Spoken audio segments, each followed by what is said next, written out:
Hello students. इस lecture में हम इंट्रासेलुलर एंड एक्स्ट्रासेलुलर रिसेप्टर्स अर्थात अंतःकोशिकीय और बाह्य कोशिकीय रिसेप्टर्स या ग्राही के बारे में अध्ययन करेंगे।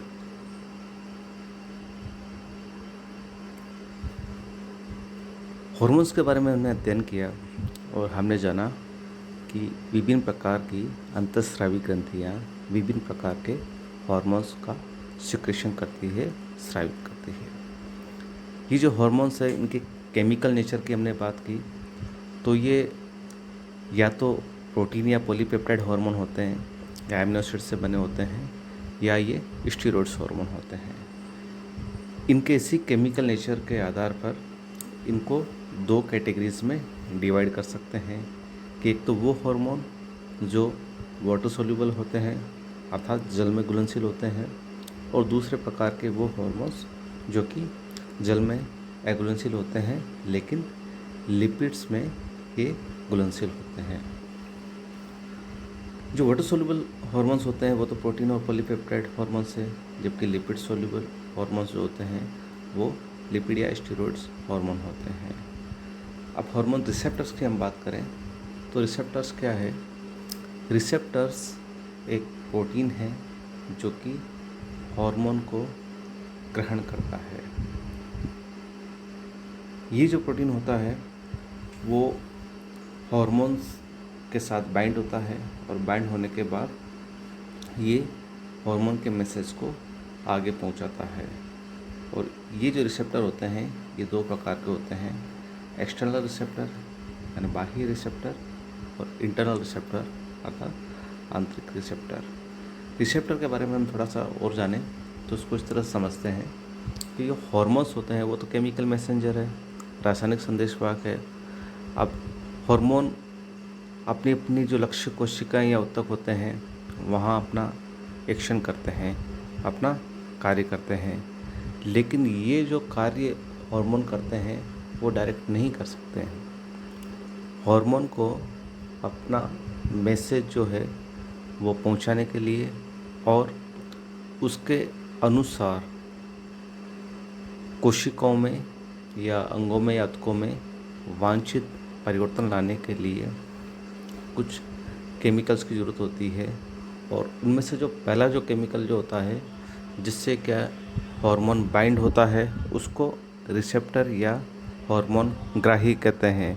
जो हार्मोन ग्राही होते हैं ये दो प्रकार के होते हैं, एक तो आंतरिक और बाह्य।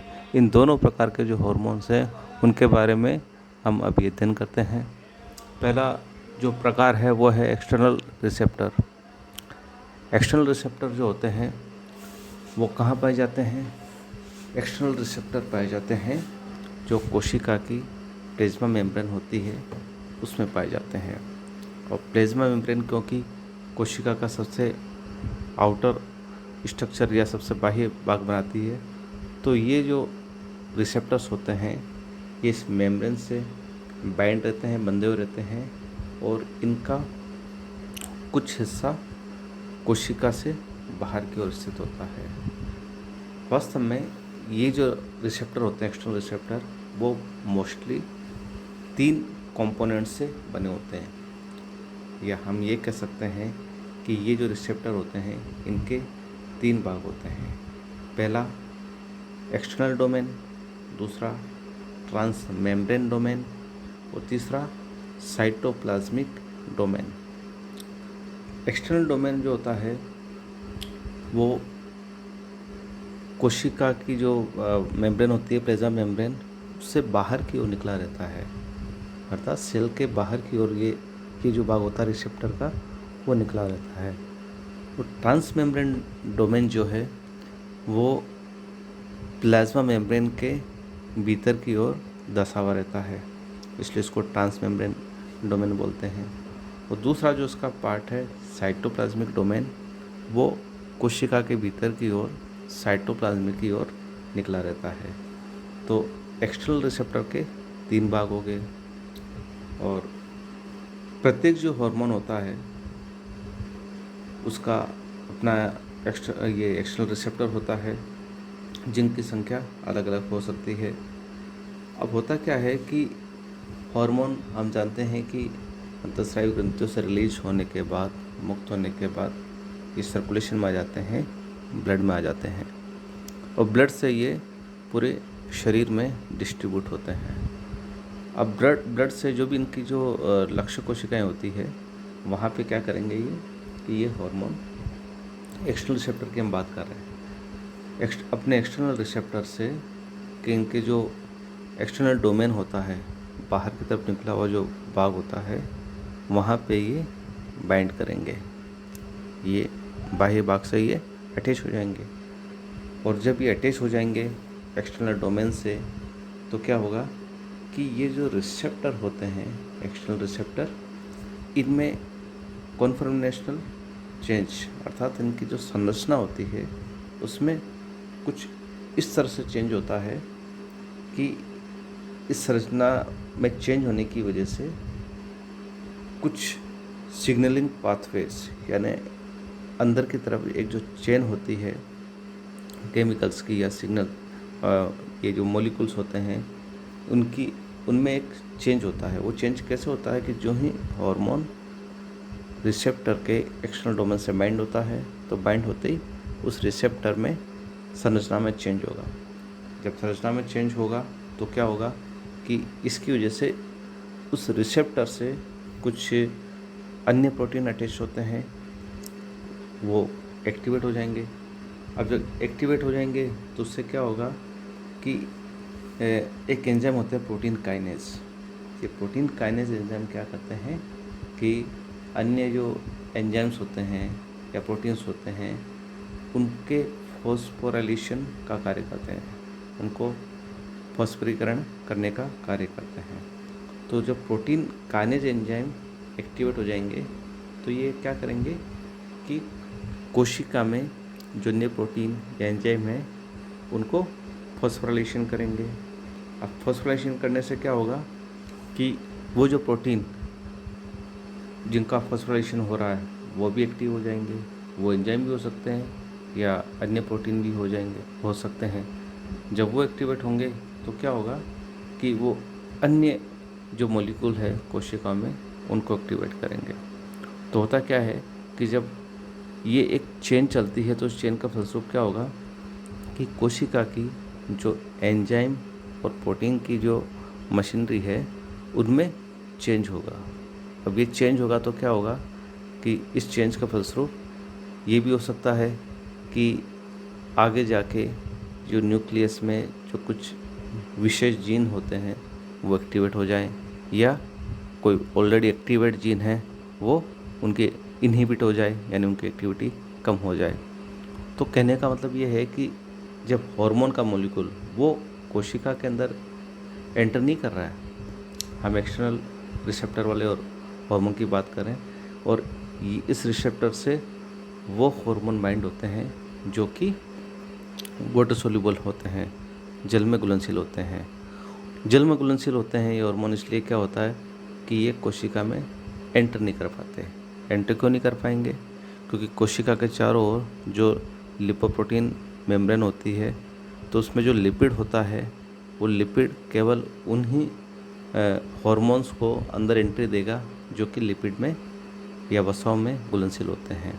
तो जो जल में घुलनशील जो हार्मोन्स है वो क्या करेंगे कि वो अंदर तो एंटर हो नहीं पाएंगे, तो वो अपना एक्शन कैसे करेंगे? एक्सटर्नल रिसेप्टर के द्वारा। अब इस डायग्राम के द्वारा हम इस प्रक्रिया को अच्छे से समझ सकते हैं।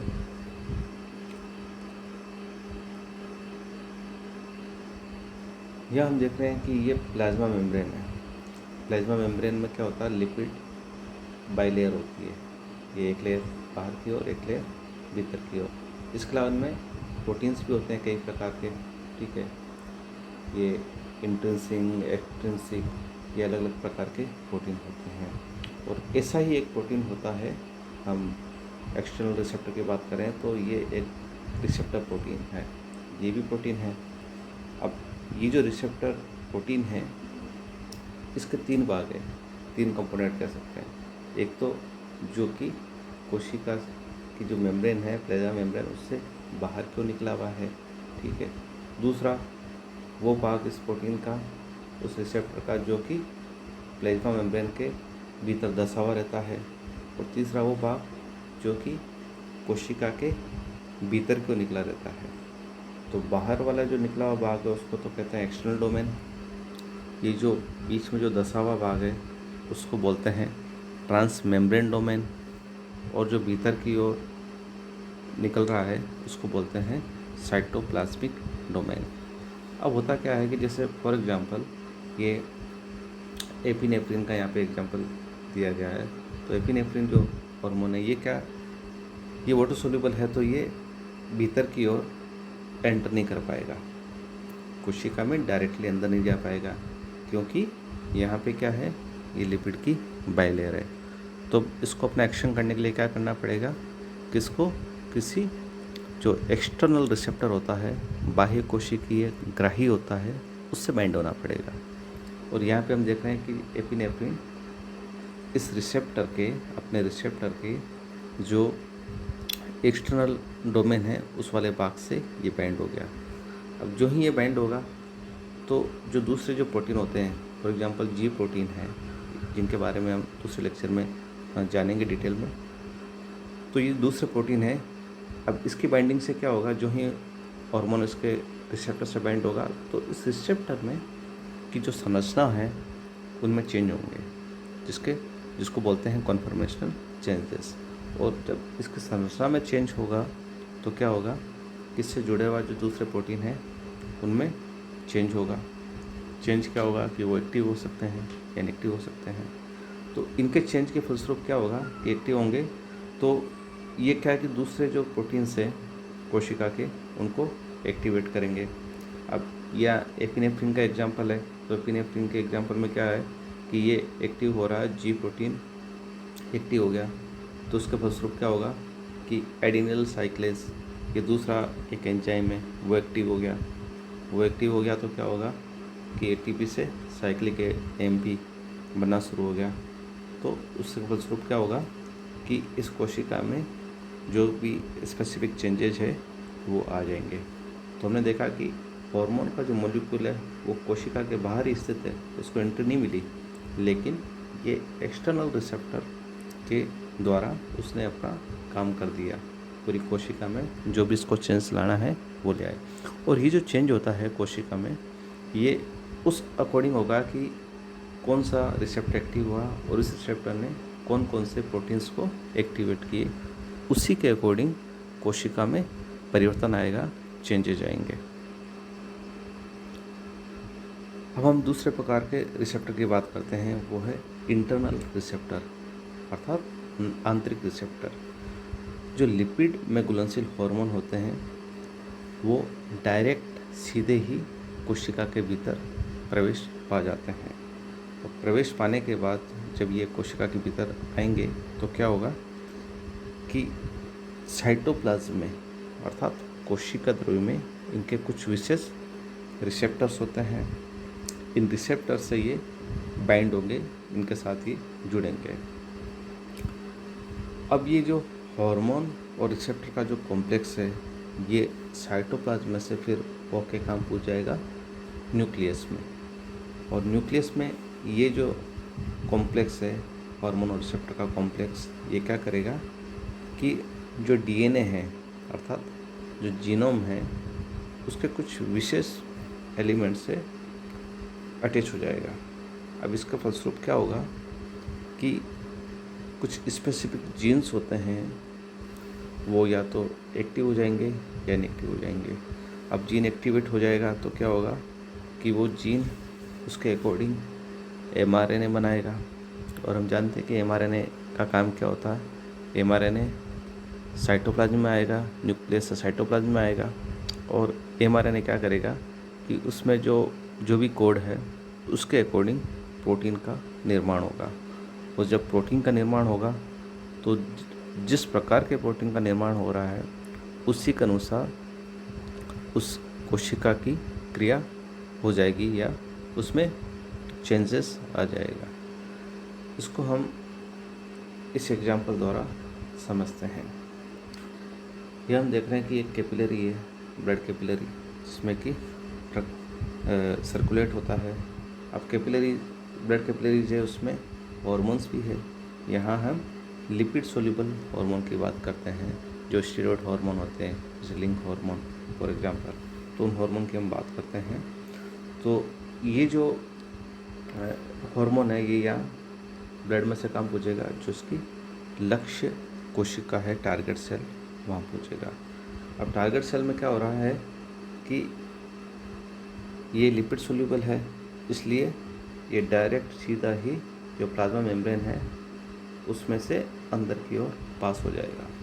इसको एक्सटर्नल रिसेप्टर की ज़रूरत नहीं है, क्योंकि ये सीधा एंटर हो सकता है। तो जब ये साइटोप्लाज्म में एंटर हो जाएगा तो वहाँ क्या होगा कि इसका एक रिसेप्टर मिलेगा। रिसेप्टर अर्थात ग्राही। ग्राही भी एक प्रकार का प्रोटीन होता है।